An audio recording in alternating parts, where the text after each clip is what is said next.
Right. So I guess the first thing I have to ask is, when that first initial image came out, when you guys were doing that shoot in England on the street, were you like, okay, no one's gonna understand until the movie, or were you just happy for the free extra publicity before? Or what was your I thought? was happy. I was actually in Auckland, New Zealand, so we were very lucky to close down one of the biggest streets in New Zealand.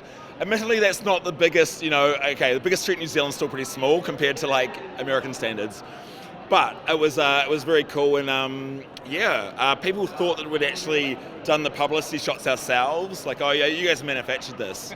But it was totally just passers-by, took photos of Dan, knew it was Guns out, and it just went, it was on like front page of Twitter Moments, front page of Reddit, everywhere, Imgur, 9gag, and because I love memes. I'm always looking at memes, like when I'm not meant to be.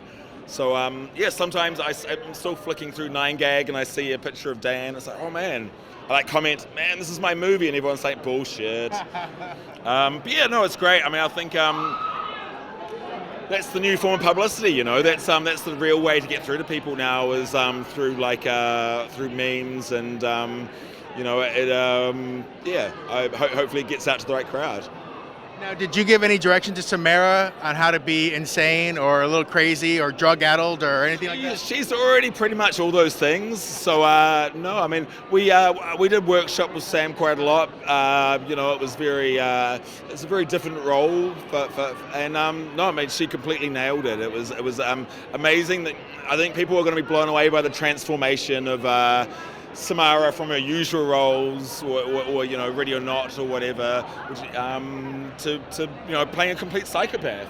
I mean, look, you wouldn't believe this was a complete psychopath, would you? Sort of. Do you have a psychopath face? I mean, not anymore. But if you watch the movie, you'll see it. Yeah.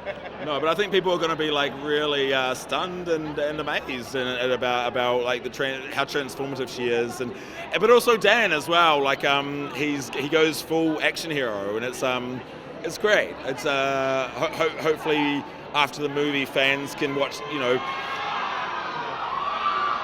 fans are already ready. It sounds like.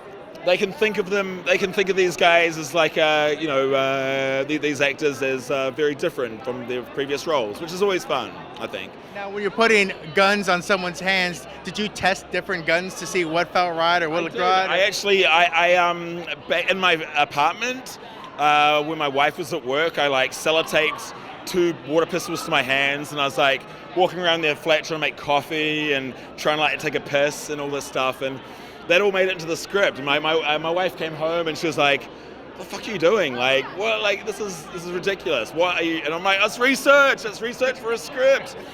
But no, it's Dan was so great. I mean, it was a lot to ask of someone just taking away.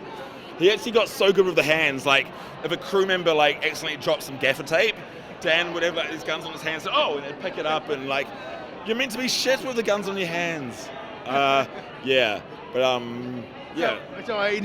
have to ask, with all this going on, have you thought about the fact that now we're out of college, so there's probably going to be some college kids here who are dressing with guns for hands, going to try to pick a beer this Halloween? Hopefully, I hope they don't get shot by the police. I don't know. It's I think both Nick's and Miles are going to be very. I mean, we've already had people cosplay just from like those shots that got leaked. Like, we've had people dressed up like them.